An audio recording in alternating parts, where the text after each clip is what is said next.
Yes, you're welcome to another episode of Law, Life, and Business LLB with Charles Ajiboye. I'm happy to be sharing this time with you. I'm always excited when I have the opportunity to bring you more knowledge, more wisdom, and clarity on the issues that bother you so much.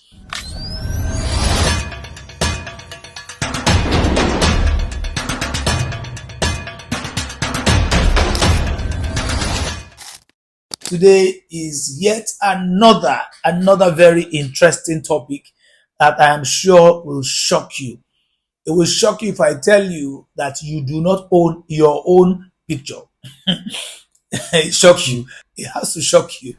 There was this situation that I found myself in where I was in the middle of planning a very massive conference, and I had invited a high net worth individual as a speaker. We had reached out to the assistant of that speaker to send to us a headshot of that speaker. The assistant was delaying. It took time for the assistant to get round, and we needed to go to press to publish and to start publicity. What did we do? We went online, did what you call Googling, and then found lovely images of this person. Picked one of them, used it for the publicity for the program. Boah!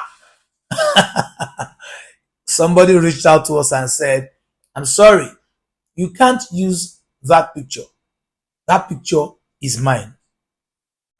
Wait, you are not the one in the picture. The person in the picture has accepted our invitation. Now we are using his picture to publicize, and you are saying it's your picture and you have not allowed us to use it. You two, you are confused. Rightfully so. But that is the law. We'll be talking about who owns a picture. Another day, I'll probably go into more of videos and music. But for today, let us look at who owns a picture. Who owns a picture? Someone came to my office one day and I just saw a picture online and I said, wow, this your picture is nice. I was like, where did you see my picture? And I said, I saw it online. And he said, let me see. And then I showed him his own picture. And he said, I took this picture, yes. Somebody shot it, but I didn't ask them to post it. Now, was the person right to have posted it? The owner of the picture had not even seen it. It was a casual shoot. And yet, the picture was online. What instances are there that a photographer or a person who takes a picture can use it? To what extent can he use it? Of course, that is already because I've hinted you already that the person who takes a picture owns the picture. The person who took the photograph owns the photograph. I know many people just generally categorize pictures and photographs as meaning one and the same. So let's first have that distinction. A picture is different from a photograph. And all photographs are pictures, but not all pictures are photographs. And that expands our conversation such that for a person who made an artwork or you designed a particular art design, that will still be yours. You created that picture and then you sell that picture to somebody. The person is buying just that picture, not an endless use of that picture. When you commission a photographer to take photographs of your wedding party, your wedding ceremony, your birthday party, you are supposed to have a wedding album. You are supposed to have copies of those photographs for you to be able to use on your social media account. He doesn't expect that you are going to carry those pictures and go and give to someone who is having a bridal magazine and then you sponsor and the person pays you for your pictures because the dress was nice and is trying to use it to market it. That is not the use. Typically in this part of the world, a lot of us just go to any extent using those pictures and you have that bragging right. After all, I paid for it. It's my photograph. The exception is available to you for private photographs, pictures that were taken of you. The Copyright Act, I like not to bore you with a lot of all these laws and sections, this but Section 28, subsection 3 will provide that, you have use for your photographs, limited use for your photographs, and nobody can use it, because even though the photographer owns the photograph, it doesn't own you, and it doesn't own you as an image on that photograph. But the law allows the photograph as the author of that particular photograph and the owner of that particular photograph to use it. Now, instances may arise. Someone has asked before and says, what if I wanted a photographer to come and take my nude pictures for me, for my personal use? And he takes those photographs and say, my nude are the photographer's property. How does that happen? Brother, sister, it is for the photographer. That is what the law says. However, I will tell you at some other point how you can protect yourself and how you can ensure that this is your own particular image, so that you can keep it for yourself. The cases abound. Cases abound, from Justin Bieber to the Quillox case to the Globalcom case, where different people thought they owned their picture and then found out that it wasn't theirs eventually. But I had an experience when I had commissioned a photographer to go do a photo session for a friend of mine who was running for a top government office, and we had agreed that he was going to give some high resolution pictures and seize ownership of it to the particular person who was the candidate of in that election. And then after I did that, there were other fine pictures, and the candidate said, "Can I have all my pictures? I need all of them. I need them in there." I said, "No, they are my pictures. We have to have an understanding about it, because they asked you to just make this number of pictures for you. But the ones you are asking for now, you're probably going to use it on billboards, on commercial adverts, on TV, everywhere. And so I'm going to have to determine how much I'm going to sell these pictures to you. It doesn't even matter what we did in the photo shoot, but I'm going to see my pictures on billboards everywhere, and I need to be sure that it was worth my time and I was well paid for it." And then that brought up a lot of drama, which of course brought us to where we are now. But you would imagine that if someone takes a lot of time to create a photograph, the photograph becomes so nice and is printed on a t-shirt, and let's say 10 million of those t-shirts are made and distributed worldwide.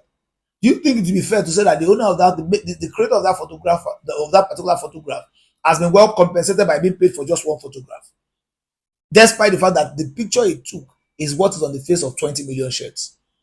That's where you begin to understand what I mean, and why the creator of the photograph is the owner of that photograph. The law, however, doesn't allow the person to use it commercially too, because you are the image in the photograph. And so if there's any commercial use of that photograph, even though he owns that particular photograph, like I said earlier, he doesn't own the image in it. And so he still has to come and meet you or pay you royalty. And that's the same thing that happens for music. But I'll take my time to deal with that of music and how the rights work in music. But today we are talking about photographs. If somebody uses your photograph even online, it is not an excuse that I'm a celebrity. For example, if you put Charles Ajiboye on Google, the first 10 pages that you will get, you'll probably still keep seeing me. Then you now say, "Oh, but the pictures are online." Did I put them online for you? Did I ask you to go and take them? So you take the pictures and use them indiscriminately. I can easily use the takedown procedure in section 55 to say, "Man, bring down that picture." You need to get clear consent. You need to get clear consent from me, even if you find my picture online. Now, apart from that, even though I say that the photographer owns the photograph, it also doesn't guarantee that the photographer can use the photograph the way he wants. There's still a requirement, because, of course, beyond the Copyright Act that gives the photographer ownership of the photograph, there is also still data protection. Data protection says that particular photograph is my data, and in most cases, is my private data. It's personal, and so there are rules that even guides the use of that data that the photographer now has. So you must now be aware of how where the interconnection of both the Copyright Act and laws are provided for, and what the data protection laws are also requiring you to do. But most of the time, for the photographer to even use that photograph, he must get clear consent. He's expected to keep it safe.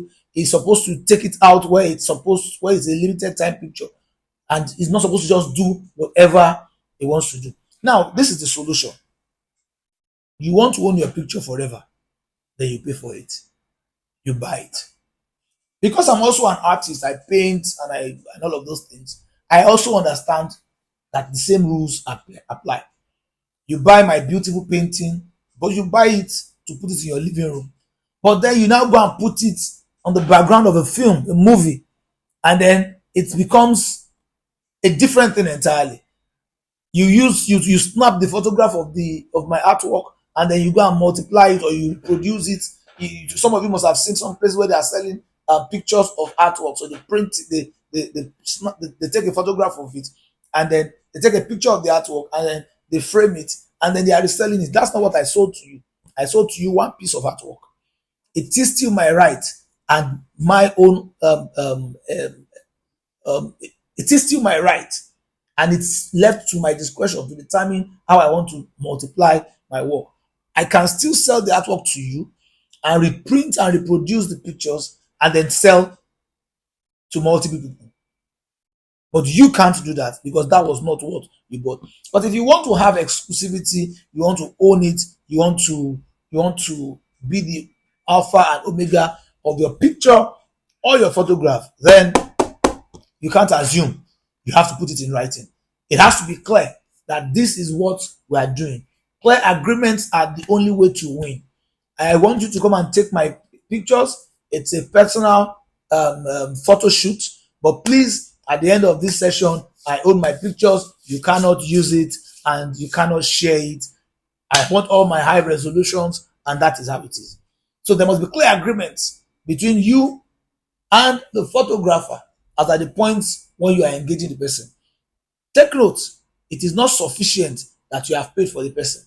If you are a model, for example, and the photographer, even you as a photographer, you take a picture of a model, the model is in that picture, the picture belongs to you, but you as a photographer can't also use the picture indiscriminately, except of course you have gone to get a model release contract where the model says, yes, I've been paid to model in this photograph, and then the photograph have been taken, they are yours. Otherwise, you assemble models, you take pictures of them, and then you use it for anything outside what you specifically asked them to do. So you were modeling for a particular magazine at some point, and so you hired models. And then after you did that modeling, you publish the magazine. Then another magazine wants to feature one of your products, and you say, oh, I still have those pictures. And you grab the pictures and you send it. That model can say, no, you contacted me to take a photograph for this magazine, not that magazine. You have passed the limits that you're allowed to exist in. And so we need to be very, very, very conscious about this and not be caught unawares by the abuse, misuse, or any other manipulation of photographs. I hope I've been able to help you, and I hope you have found this very, very useful. Please encourage me. Click like button, click the share button, and if you think you have something to tell me, because I would like to hear from you, I want you to drop something in the comment section or send a DM to me, send a message to me. If there's another area you want me to take my time more to explain, to go deeper in, and I'll be very, very, very glad to just find some time to do that. On to the next one. Take care of yourself. This has been Law, Life, and Business. LLB with Charles Ajiboye. Let me give you the degree again now. You're welcome.